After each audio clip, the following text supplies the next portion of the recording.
Hello বন্ধুরা, আজকে আপনাদের সামনে তুলে ধরব একটি আদিবাসী পাড়া। আজ থেকে 5 বছর আগে আমি যখন এই আদিবাসী পাড়াতে এসেছিলাম, খুবই শোচনীয় অবস্থা, করুণ দৃশ্যর মধ্যে এরা বসবাস করতেন। তো চলুন দেখা যাক এখন কতটা পরিবর্তন এদের মধ্যে এসেছে।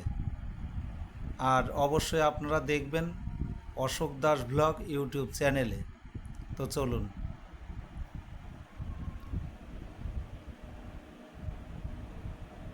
আমি হাঁটতে হাঁটতে রাস্তা ধরে এগাচ্ছি, যখন দেখছি দূর থেকে সেই পাড়াটা কিন্তু অনেকটা পরিবর্তন এসেছে। কারণ দেখতেই পাচ্ছেন, সেই 5 বছর আগের যে এলাকাটা ঝুপড়ি মতো ছিল, প্রত্যেকটা তাঁবু দিয়ে ঘেরা, তাঁবু দিয়ে এদের বাসস্থানগুলো ছিল, ঘরবাড়িগুলো ছিল। তো সেই করুণ দৃশ্য ভাবাই যায় না 5 বছরের ব্যবধানে এত সুন্দর পরিবর্তন এসেছে। তো এলাকাটা শুনশান লাগছে, কারণ আমি যে টাইমটা ভিডিও করতে এসেছি, এই দেখুন একটা বৃদ্ধ ভদ্রলোক এখানে শুয়ে আছে। অক্লান্ত পরিশ্রমের পরে এরা যখন বাড়িতে ফেরেন, তো এভাবেই ওরা রেস্ট নেয়। এখন তো তবু এই যে বাড়িঘরদোর পাকা দেওয়াল, ইট দিয়ে গাঁথা, অনেক পরিবর্তন দেখা যাচ্ছে। যেমন সেই সময় কারেন্টের কোনো ব্যবস্থাই ছিল না, এখন রীতিমতো এখানে কারেন্টের ব্যবস্থা হয়েছে। এই যে পোলগুলো দেখছেন, এদের জন্যই এখানে কারেন্টের ব্যবস্থা করা হয়েছে। তো দেখুন, এই সেই ঝুপড়ি যেগুলো সত্যি এখানে দেখতাম, সেটা অনেক পরিবর্তন। এটা উন্নয়নই বলা চলে। কারণ আদিবাসী খেটে খাওয়া মানুষ কিভাবে বসবাস করতেন, আর এখন পাকা দেওয়ালের, ইটের গাঁথনি দেওয়ালে বসবাস করছে। এই যে যেমন টিউবওয়েল, এই টাইপের কোনো কলটল ওদের তখন আমি দেখিনি।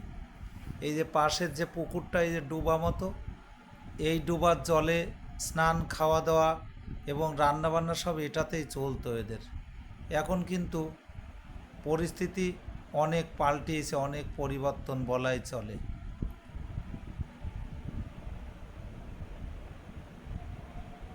এই সামনের দিকটায় আমি আস্তে আস্তে এগিয়ে চলছি, আপনারা দেখতে থাকুন। তবে এদের মধ্যে একটা পরিবর্তন ঘটার খুবই প্রয়োজন, যেটা এরা নেশা করে, প্রচণ্ড নেশা করে। এই নেশাগুলো একটু পাল্টাতে পারলে এরা কিন্তু অনেক আরও পরিবর্তন হবে। কারণ যে পরিবর্তন এদের মধ্যে এসেছে, এরা উন্নয়নের হাত ধরে রাজ্য, দেশ সবান্ধবে যেভাবে উন্নয়নের হাত ধরে এরা এগিয়ে চলেছে, সেই পরিবর্তন কিন্তু এখানেই দেখা যাচ্ছে। কারণ আজ থেকে 5 বছর বছর আগের সেই ঝুপড়ি ভাবাই যাবে না। এটা বনগাঁ মহকুমার প্রত্যন্ত গ্রাম অঞ্চলের একটি আদিবাসী পাড়া। এই সেই পাড়ার মধ্যে আপনাদের সামনে আমি তুলে ধরছি, আপনারা দেখুন। দেখলে রীতিমতো ভাবতে পারবে না সেই আদিবাসী পাড়া। আমি নিজেই চিনতে পারছি না। এদের এখানে একটা পরব হয় মাসে, এই বছর শেষে। তো সেই, এটা কালী মন্দির, এখানে কালী মার মন্দির, ওই যে কালী প্রতিমা রয়েছে। এখানে বিকালের দিকে নাচ গান হয়, এদের আলাদা আনন্দ ফুর্তি এখানে এরা করেন। ঠিক সারাদিন খাটাখাটনির পরে সন্ধ্যায় যখন একত্র হয়ে সবাই এখানে নাচ গান করে। এখন পাড়াটা শুনশান এই জন্যেই, এখন বাজে 10টা, 10:30। এই সময় সব যে যার কাজে বেরিয়ে গেছে, ফ্যামিলি ধরে এরা কিন্তু কাজকর্ম করে। তো এরা টাকা রাখার চিন্তাটা যদি থাকতো, তাহলে কিন্তু এরা আরও পরিবর্তন হতো।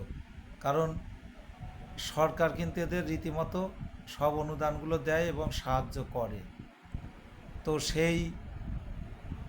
আগেকার সেই আদিবাসী পাড়া অনেক উন্নতি দেখছি, আপনারাও দেখতে পাচ্ছেন।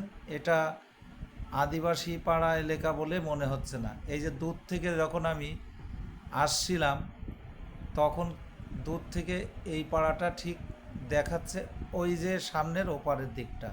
তাই যদি ভালো লাগে অবশ্যই ইউটিউবে অশোক দাস ব্লগের সাথে সাবস্ক্রাইব করে থাকবেন। ধন্যবাদ রাখলাম, অবশ্যই ভালো থাকবেন।